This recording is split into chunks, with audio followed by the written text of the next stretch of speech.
Good morning friends, welcome to Turbo Machine classes. I am V. Sushant Kumar, Department of Mechanical Engineering, Angadi Institute of Technology and Management, Belagavi. In today's class, we are going to discuss about performance characteristics and dimensional analysis.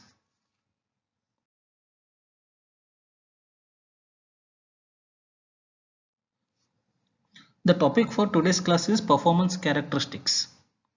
But what is performance characteristics? So here I have given two definitions. One is from the language point of view and one is for our subject, the turbo machine. If you go through the dictionary, the definition of performance characteristics is performance characteristics are qualities, traits or individual characteristics that are required for satisfactory performance. Means for any performance, what are the characteristics required? For a good performance, what are the characteristics required? So that we call it as performance characteristics. Now let us apply the same meaning, okay, to the turbo machine. So in the turbo machine, performance characteristics are, these are the characteristics, or you can also call it as variables, okay, variables that are required to be known to analyze the performance of a turbo machine. Okay, so if there is a turbo machine, if you want to analyze it, then what are the variables required? So those variables we call them as the characteristics, performance characteristics. Okay, now the question comes, why we need to study this performance characteristics? Why we need to study? Okay, let me take up one example. Suppose say that you are you have made a table fan of different size, okay, blade size, different blade size, and before releasing it to the market, you need to study on that. Study means for given power input, so what is the mass flow rate of air, okay, and what is the velocity of the air, and how much of power is consumes over a period of time, and what is the rpm, okay, and what is its efficiency. So to study all this, you need some characteristics, some inputs, okay. So those inputs we call them as performance characteristics, okay. So in general, performance of the turbo machine, they depend on several variables, okay. Few of them I have listed in the next slide. The performance of any turbo machine depends on several variables based on the turbo machine that are used. Here I have listed few of the variables, okay, for the turbo machine performance analysis.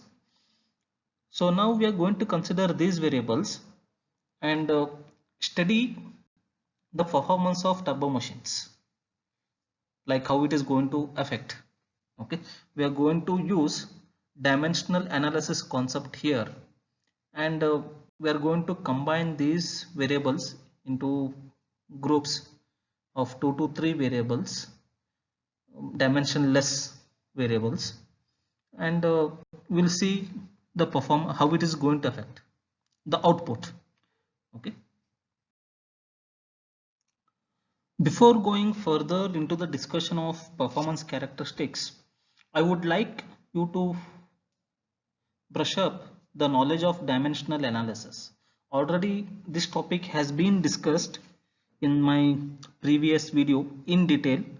So here I am just going to discuss what is dimensional analysis and why we need to study it.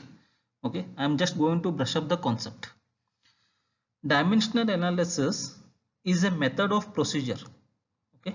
It is a procedure, okay, which allows a group of variables comprising a physical relationship to be arranged so that they throw some light on the general behavior.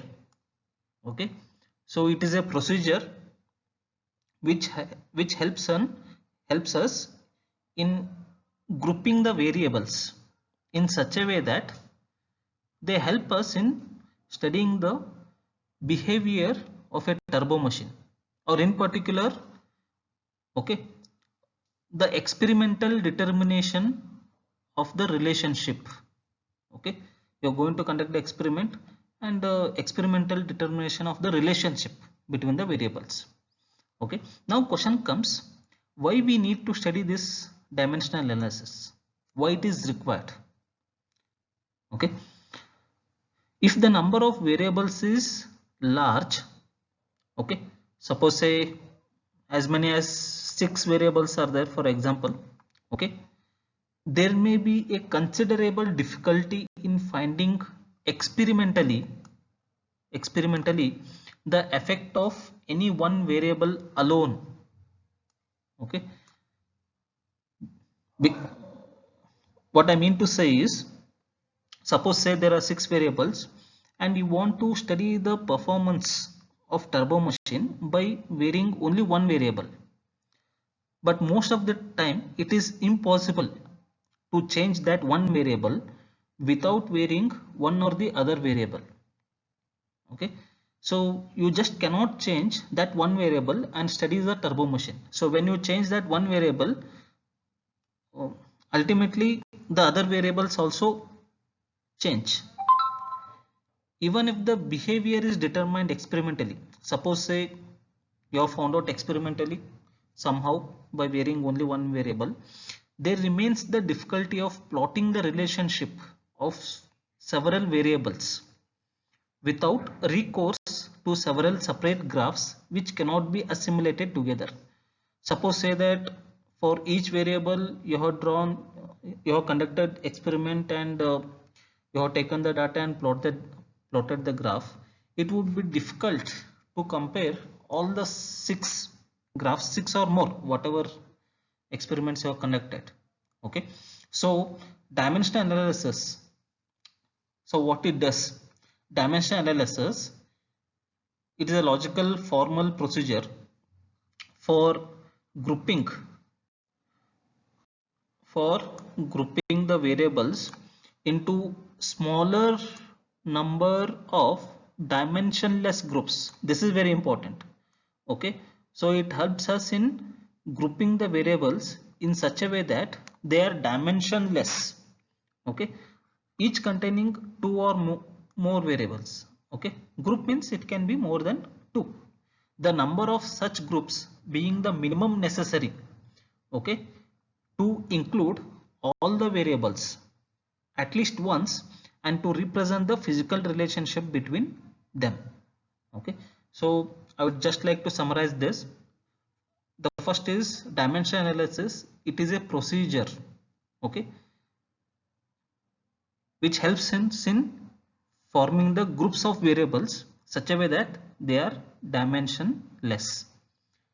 Okay, and helps us in conducting the experiment.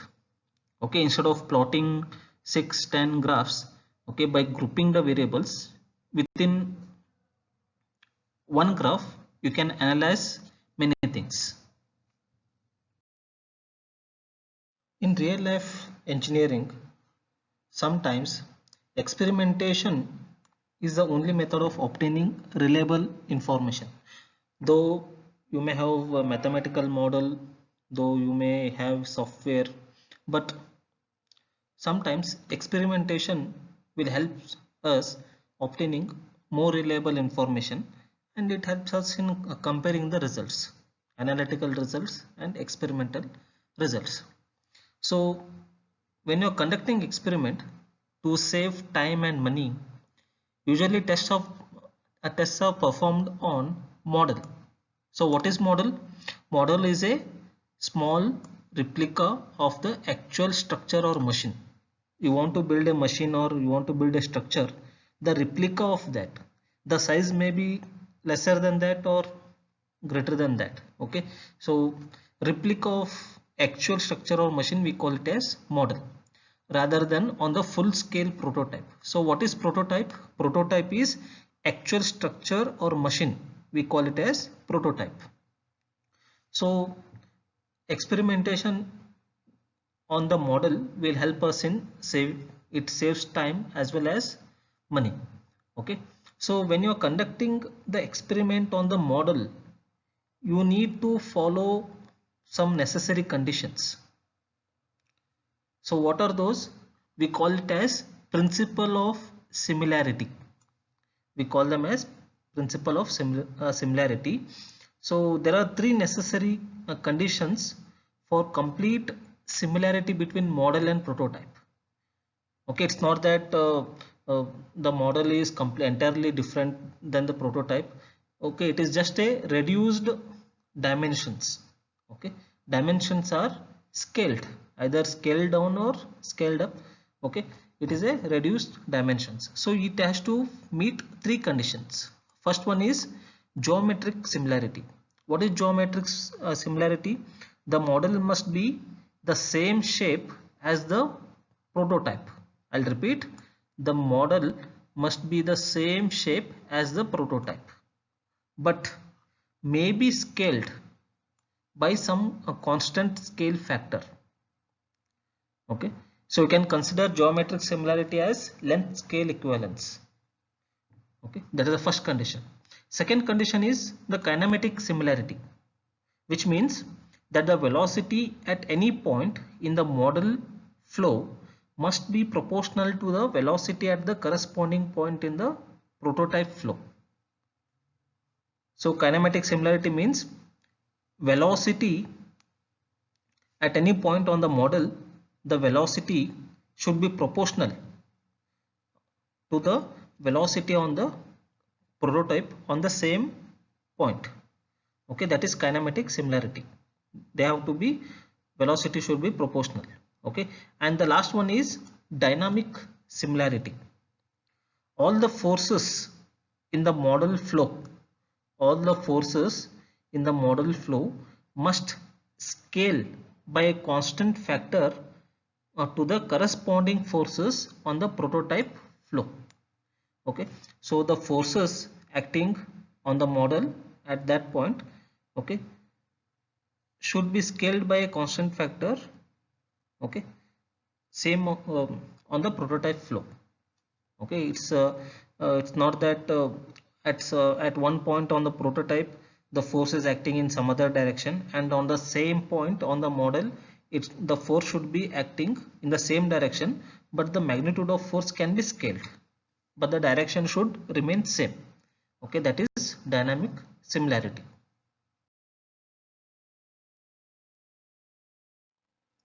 Detailed analysis of turbo machine involves the flow of fluid through a duct or around an immersed body. It is useful to examine the general problem by means of dimensional analysis. So in most of the turbo machine problems, either the fluid, it flows through a duct, or sometimes the fluid flows over the body. So we can analyze the performance of turbo machine using the dimensional analysis. So already in the previous slides we have seen what are the characteristics of variables. Let us go deep into that concept now. Usually we have three types of variables: geometric variables, kinematic variables, and dynamic variables. Geometric variables, they are nothing but physical dimension of the system. They are physical dimensions of the system, like length, diameter, thickness, a chord, span, etc. They are physical dimensions. Okay, so all those variables, they come under geometrical variable.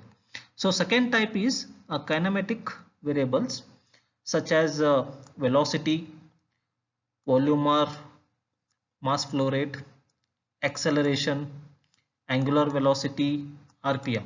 These are kinetic variables. Next, third one is dynamic variables. So in dynamic variables we have again two different subcategories. So first category is fluid properties, and second category is the characteristics of the performance. Okay, again we have divided the variables that come under dynamic into two types. One is the fluid properties and second one is the characteristics of the performance. Now let's see what are the fluid properties.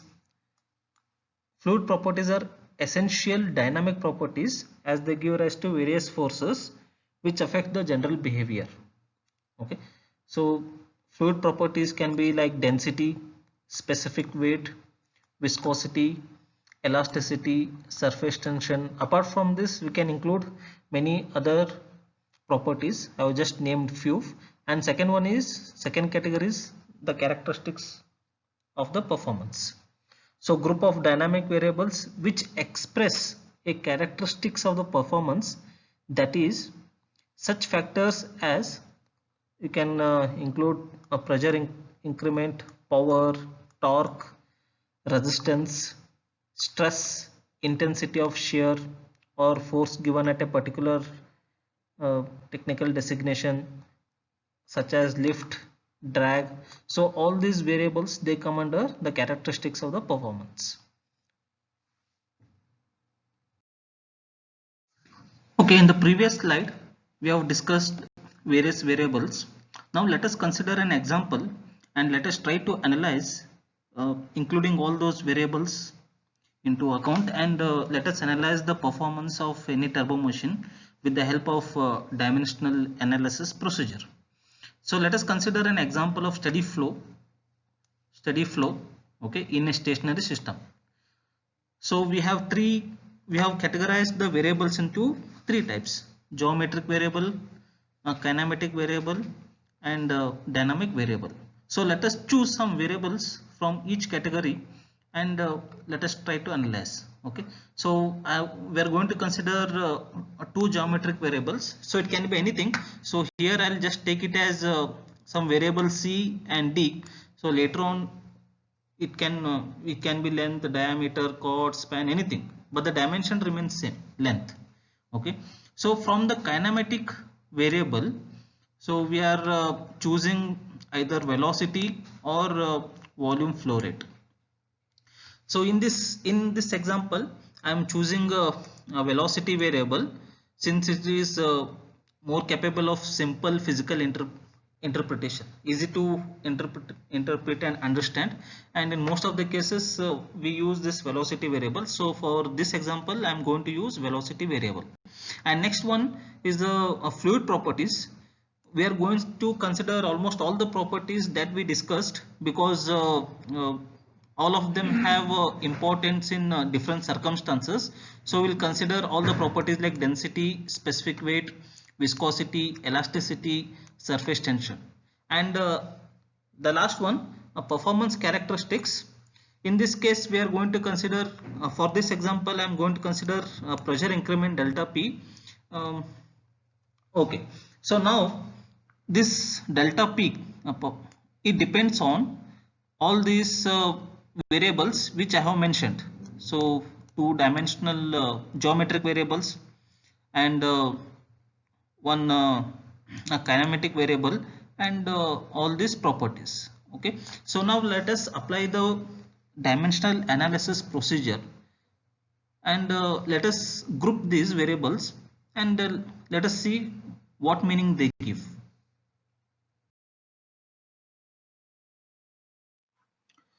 So I have considered delta P as dependent variable and all these variables as independent variable. So I have chosen them from variables from geometric variables, kinematic variables, and dynamic variables, which we discussed in the previous slide.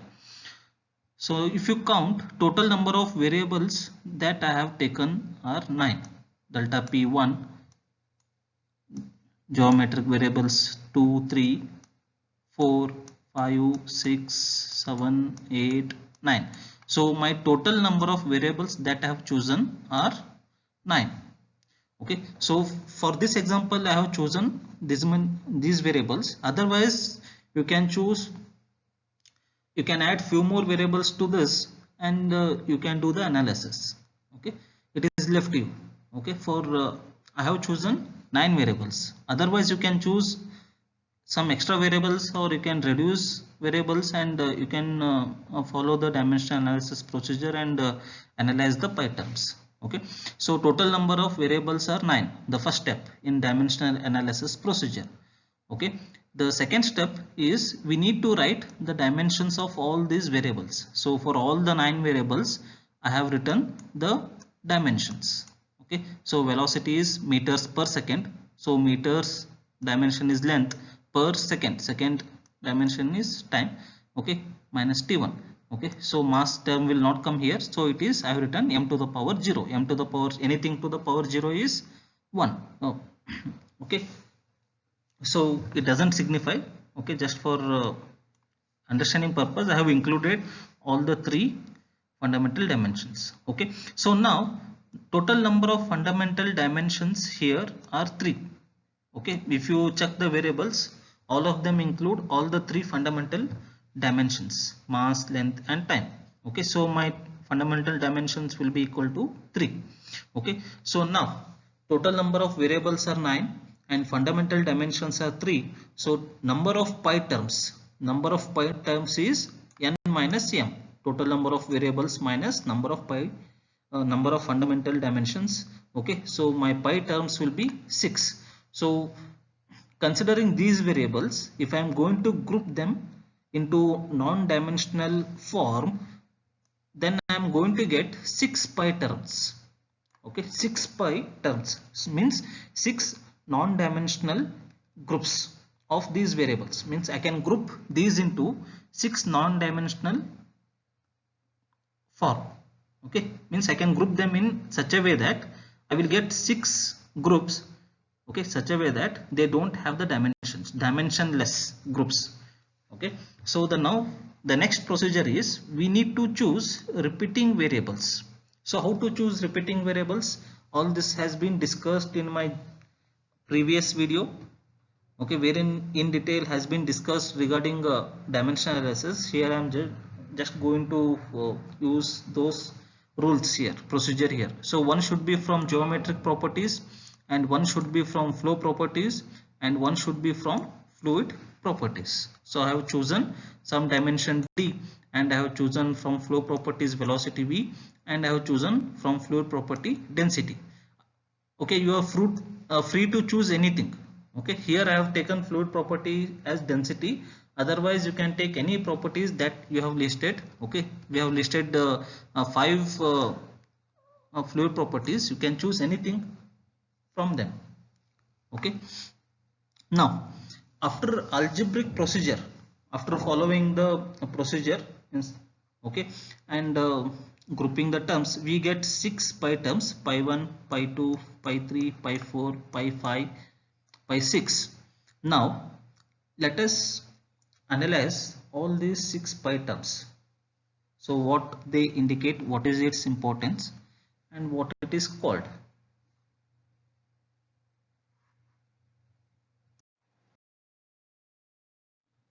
Now let us analyze each pi term. Let us consider pi 1. So pi 1 is the ratio of some dimension c and some dimension d. Okay, so what it indicates? It indicates geometrical relationship. It indicates geometrical relationship, and it implies that shape as a ratio of linear dimension. Okay, linear dimension, geometric. So what is the dimension of any geometric variable? It is length. It is just some dimension, okay, c and some dimension d. So from the problems it can be anything. You can c and d can be replaced by any geometric variable. Okay, that is pi 1. Next, second one is pi 2 term. So what is pi 2? Pi 2 is change in pressure delta p divided by rho into v square. Okay, so now let us try to simplify this pi 2 term that we have got, and let us try to see what meaning it gives. This, let me consider the denominator rho v square. So rho v square can be written as rho v, okay, into V. I am just splitting this V square V into V. Okay, so what is density? Density is mass by volume. Okay, so mass is equal to what? Density into volume. So now this rho and V, it indicates mass. Okay, so this rho V square, I can write it as mass into velocity. So what this mass into velocity indicates? It indicates inertia force. Okay, or we can also say it as force necessary to accelerate a mass. Okay, so what I have done, I have taken the denominator rho V square. I can write rho V square as rho V into V. This rho V, it indicates mass. So rho V square can be written as mass into velocity. What this mass into velocity it indicates? It indicates the inertia force. Okay, so I write it as F suffix I. This inertia force, I am writing it as F suffix I. Okay, so now let us try to analyze. So this inertia force is, it depends on mass and velocity. Means F is proportional to, Fi is proportional to mass and velocity. Understood? Means inertia force, it depends on mass and velocity. So now let me replace this mass term. So how can I write this mass flow rate M? Okay, how can I write that? I can write it as area into V into area into velocity into density. Area into velocity is nothing but area unit is meter square, velocity meters per second. So its unit will be meter cube per second. Okay, mass flow rate is equal to volume flow rate into density. It is nothing but you are using simple definition of density. Density is equal to, okay, mass by volume. Okay, so this area into velocity is not this volume flow rate. I can write it as area into velocity. Okay, that's what I have replaced it as. So mass is equal to, so this term will go into here, a into velocity into rho. That's what I have written here. Okay, now this inertia force, it depends on area, cross section area into density, okay, into velocity square. Okay, so now when I take this area into the left hand side, how the equation looks? Okay, when I take this A into left hand side, I'll get it as rho V square is proportional to Fi by A. Rho V square is proportional to Fi by A. Okay, so this A, I can write it as what is it's nothing but area is pi by 4 d square. If you are taking circular cross section, it is pi by 4 d square. So pi is constant, 4 is constant. So I'm not going to consider here. I'm going to consider only the variable diameter. So this area I can write it as diameter square. So now rho V square is proportional to inertia force Fi divided by diameter square. Okay, this d we call it as the characteristic dimension. Okay, now let me again consider pi 2 term. What is pi 2 term? Pi 2 term is delta p by rho V square. Okay, now let us replace this rho V square by whatever we have got, Fi by d square. Okay, so pi 2 is proportional to delta p divided by Fi by d square. Okay, now this d square will go to the numerator. So what I get here, it is proportional delta p into d square divided by Fi. So if you look at this term delta p into d square, what it indicates? Okay, p, what is pressure? Pressure is force, pressure force by force acting on unit area. Okay, so pressure force is equal to P into A. Force is equal to, pressure force is equal to P into A. Okay, so pressure force, it proportional to pressure into area is what? Pi by 4 d square. So pi is constant, 4 is constant. Let us not consider that. So it d square. Okay, so that's what I have written. That's what it indicates. Okay, delta P into d square indicates pressure force. Okay, so pi 2 term is ratio of pressure force to the inertia force. Understood? So what is pi 2? Pi 2 is what we had got, delta P by rho v square. So what it indicates? It indicates ratio of pressure force to the inertia force. Okay, I have written below here. I'll just read the statement. Pi 2 expresses the ratio of the forces due to the change of pressure in the fluid to the inertia force due to motion of the fluid. This is the basic flow characteristic of an analysis based on the ideal fluid. So I hope you understood how to analyze the pi 2 terms now. Okay, in the same fashion we will analyze remaining 4 pi terms, and let us see what ratio it gives.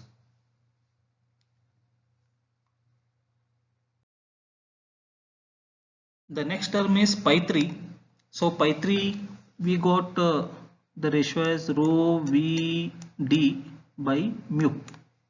This mu is dynamic viscosity. Okay, so this rho v d by mu, okay, it is called as Reynolds number. Now let us try to simplify this rho v d by mu and let us see what ratio it gives. Okay, so from the previous slide we came to know that inertia force Fi is proportional to mass into velocity. Okay, so this mass flow rate I can write it as area into velocity divided by area into velocity into density. Okay, in the previous slide I explained you how we got this AV into rho. Okay, you can just go back and refer this. Okay, so now Fi in inertia force Fi is proportional to mass into velocity. This mass I have replaced it with rho into area into velocity, so I get it as Fi is proportional to area into density into velocity square. Okay, now above equation can be written as, okay, so here I have area A. What is area? If I am going to consider circular cross section, area is nothing but pi by 4 d square. So here pi is constant, for number 4 is also constant, let us not consider that. Okay, only variable is d square. So this inertia force I can write it as Fi is proportional to d square into rho into v square. Okay, now let us rearrange these terms. So I have taken I have d square here. From d square 1d I have taken to the left hand side, and 1v I have taken to the left hand side. So the equation, the next equation you can just refer. Fi by dv is proportional to rho, okay, into velocity into diameter. Okay, so this rho vd I have written in terms of inertia force divided by diameter into velocity. Okay, so now let us consider denominator in pi 3 term, that is dynamic viscosity mu. Dynamic viscosity mu, it is a ratio of viscous force per unit area, okay, per unit rate of shear. Okay, dynamic viscosity, it is a ratio of viscous force per unit area, okay, per unit rate of shear. Okay, so I have written the mathematical expression of this unit force per unit area here. Okay, viscous force per unit area, okay, divided by unit rate of shear. Okay, V by D indicates unit rate of shear. Okay, so now if you rearrange this, okay, you get it as viscous force Fv divided by V into D. Okay, now we have simplified rho Vd and we have simplified dynamic viscosity. Now let us replace this in pi 3 term and simplify this. So pi 3 is equal to, okay, So rho vd by mu, so we got rho vd, we have found out fi by dv, okay, and divided by mu, it is fv by dv. So dv get cancels, so what remains is, okay, so here dv get cancels, what remains is fi divided by fv. So pi 3, it is ratio of fi is inertia force and fv is viscous force. Okay, so this pi 3 term, which we call it as Reynolds number, it is expressed as ratio of inertia force to the viscous force. Okay, so again we'll study in detail about this in coming video lectures. As of now, you just remember at this stage, at this point of time, that Reynolds number rho vd by mu, okay, it is ratio of inertia force to the viscous force.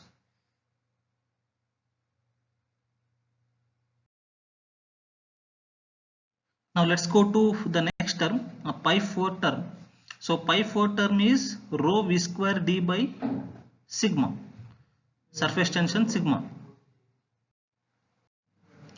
So Weber number, we call it as Weber number, rho v square d by sigma, we call it as Weber number.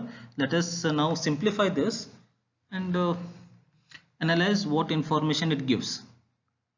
So from the previous slides, we know that inertia force Fi is proportional to mass into velocity. This mass can be written as area into cross section area into velocity into density. So the Fi can be, inertia force Fi is proportional to cross section area density into square of velocity. Okay, so now if I rearrange this rho, if I take this cross section area A into left hand side, okay, I can write it as rho v square is proportional to inertia force Fi by A. Okay, so what is A? If I am going to consider cross section area is pi by 4 d square, pi is constant, 4 is constant, so let us not consider that here. Okay, only variable that we are going to consider is diameter. Okay, so I can write this inertia force Fi by A's area, I can write it as Fi by d square. Okay, so now the numerator in pi 4 term rho v square d, I can write it as Fi by d. Fi by d. So if I take this from Fi by d square, if I take 1d into the left hand side, so rho v square d, I can write it as Fi by d. Okay, so now let us consider the denominator in pi 4 term, surface tension sigma. Okay, what is surface tension? Surface tension is, it is a force per unit length. Okay, surface tension force per unit length. Okay, sigma can be written as sigma is proportional to surface tension force per unit length. Okay, so I have written it as length dimension d. Okay, so now we got expression for rho v square d, and we also got the expression for surface tension sigma. Let us replace this in pi 4 term. Okay, so pi 4 term is rho v square by d, rho v square into d can be written as Fi by d. Okay, and divided by sigma, sigma is Fs by d, in the numerator Fs by d, so d will go to numerator, so I can write it as d by Fs. So this d diameter get cancels, and what remains is Fi by Fs. What is Fi? Fi is inertia force and Fs is surface tension force. So this now this pi 4 term rho v square d by sigma, which we call it as Weber number, it is ratio of inertia force to the surface tension force. Okay, rho v square d by sigma is ratio of inertia force to the surface tension force. We call it as Weber number.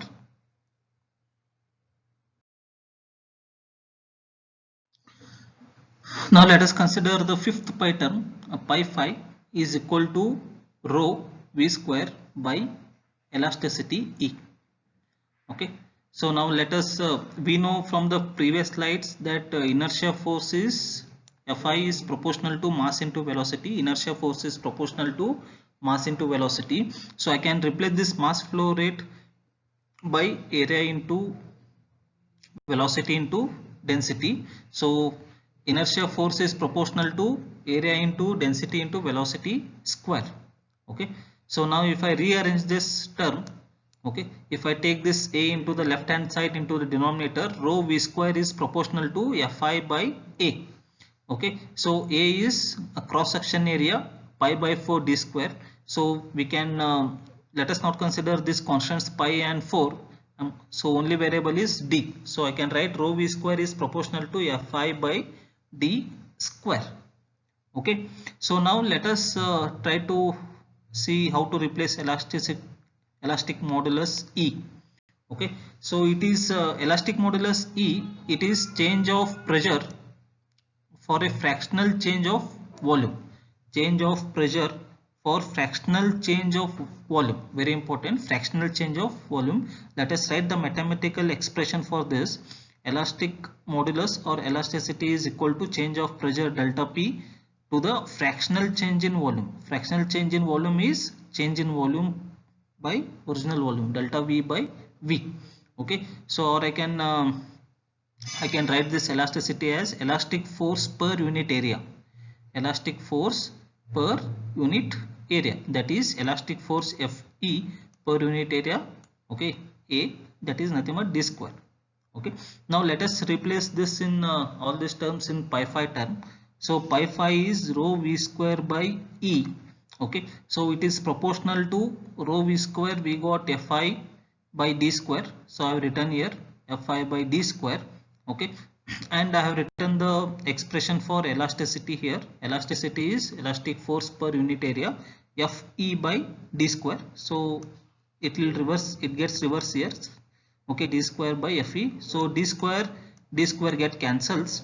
So what remains is Fi by Fe.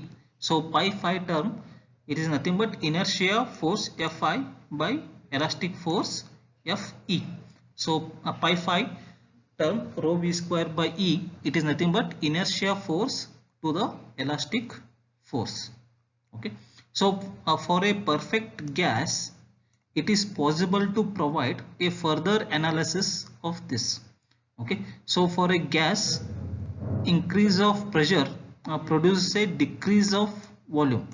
Okay, hence this elasticity E can be written as, so E is equal to minus dP by dV by V.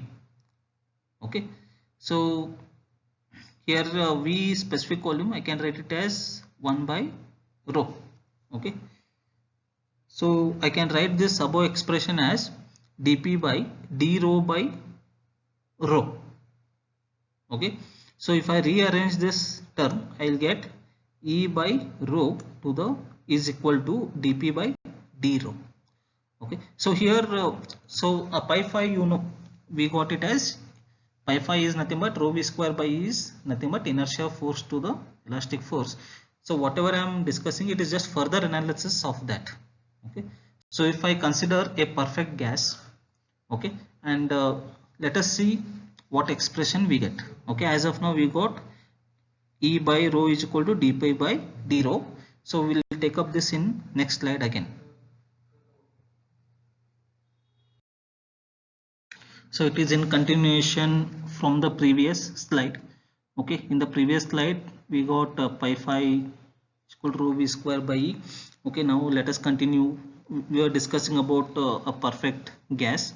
Okay, so now it can be shown that square root of dP by d rho is the rate of propagation of small pressure wave in an elastic medium, of which a sound wave is an example.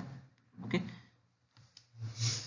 so this E by rho is equal to dP by d rho, which we got it in previous slide.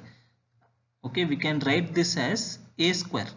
Okay, where A is the velocity of sound, okay, or you can also call it as acoustic velocity or sonic velocity in the gas, okay. So this E by rho is A square, so where A we call it a velocity of sound, okay.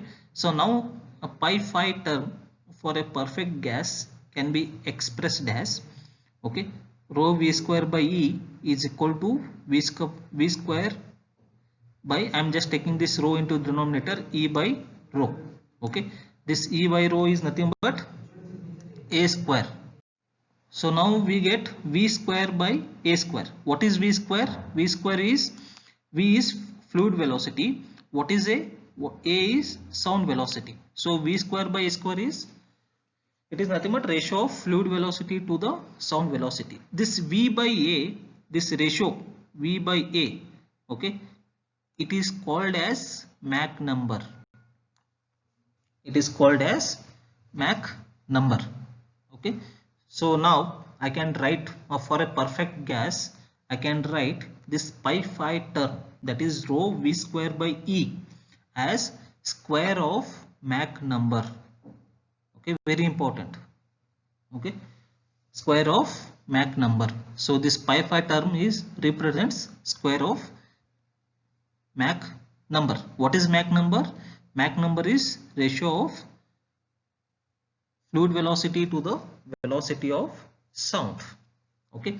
So now let us go deep into this, okay, a pi phi term, okay.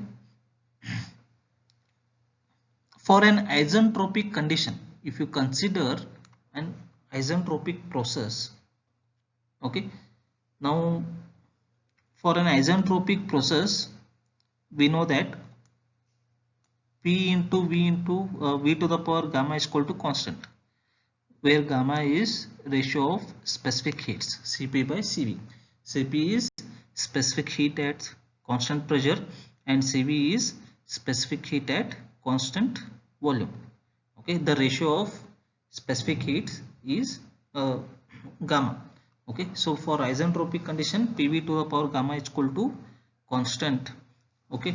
So this V is nothing but specific volume, so this specific volume is inverse of density, that's why we have replaced here specific volume with density. P by rho to the power gamma is equal to constant, okay. So now dP by d rho, if you differentiate this, okay, dP by d rho we get it as gamma into P by rho, okay. Now A is equal to square root of dP by d rho, that we have got here, okay, from this relation. Look here above, okay, pointer circle, A square is dP by d rho, A is square root of dP by d rho. So this dP by d rho, okay, I am replacing it with the expression that we got here, gamma into P by rho, gamma into P by rho, okay. So now if I rearrange this, if I take this square root on the left hand side, okay, and if I rearrange this, then okay, I forgot to mention from the equation of state P, so P is equal to rho RT, ideal gas equation, okay. PV is equal to mRT. If I take V on the right hand side, MYB is nothing but density, so P is equal to rho RT, okay. From the equation of state, P is equal to rho RT, and we got the expression for velocity of sound as square root of gamma into P by rho. Comparing these two equations, we get expression for velocity of sound as square root of gamma into R into T, okay, where gamma is ratio of specific heat, R is gas constant, and T is temperature in Kelvin, okay. So this pi phi term P rho V square by E, okay, it is nothing but for a perfect gas it is ratio of it is Mach number. And further if you go deep into this analysis, okay, expression for velocity of sound in different medium, in whatever medium you take, velocity of sound expression for that is square root of gamma into R into T, These are very important relations that you need to remember.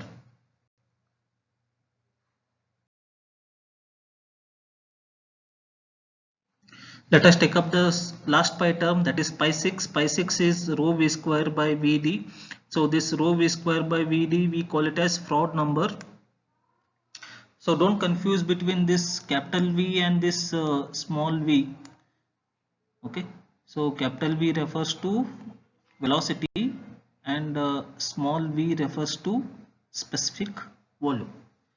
Okay, don't confuse.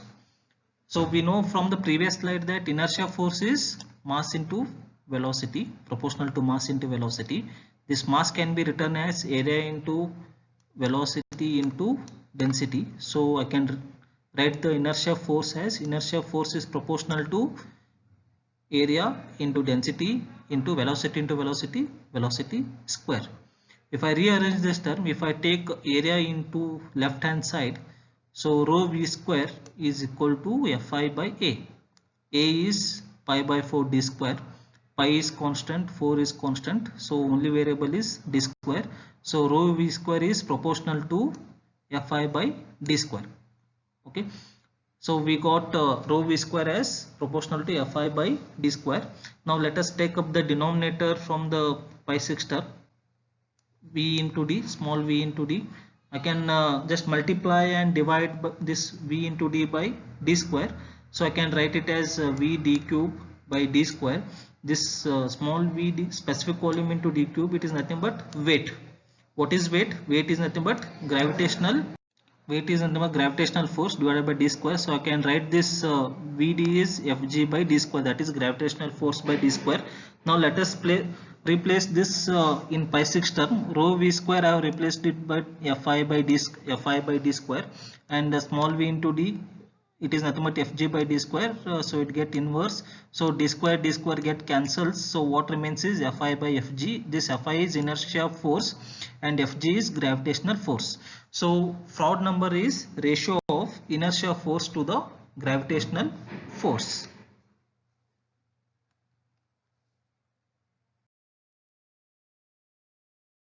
Okay friends, we are at the end of today's video class. In today's class we discussed about what is performance characteristics, and we just looked into the definition of dimensional analysis, what is dimensional analysis and why we need to study that. And we discussed about variables, so how they are categorized, like geometric variable, kinematic variable, dynamic variable. Again, in dynamic variable we have two subcategories, fluid properties and performance characteristics variables. And we had chosen few variables from all these three categories, and we applied dimensional analysis procedure, and we got few dimensionless groups, some few pi terms. Okay, and we studied what that pi terms indicates and all. Okay, I'm just recalling them. So the first pi term that we got was ratio of C into D, where C is D, C and D are some geometric dimensions. So what it indicates? It indicates geometrical relationship, and it implies that the shape has the ratio of linear dimension. Okay, and the next pi term we got was delta P by rho into V square. It is nothing but ratio of pressure force to the inertia force. And the third pi term was rho Vd by mu, which we call it as Reynolds number. So it is ratio of inertia force to the viscous force. And the next pi term that we got was rho v square d by sigma. It is nothing but Weber number. What is Weber number? It is inertia force to the surface tension force. And pi 5 term was rho v square by E. It is the ratio of inertia force to the elastic force. And for a perfect gas, if you consider, this is equal to the m square. What is m? M is Mach number. What is Mach number? Mach number is ratio of fluid velocity to the velocity of sound. Okay, so velocity of sound for different medium, it is equal to square root of gamma into r into t, where gamma is specific ratio of specific heat, r is gas constant and T is temperature in Kelvin. And the last pi term that we got was rho v square by small v into d, which we call it as Froude number. What is Froude number? Froude number is inertia force to the gravitational force. So in today's class we discussed about this, and in the next class again we will take up few more example and we will analyze these dimensionless numbers. Okay. For any doubts, feel free to contact me, and thank you for watching the video.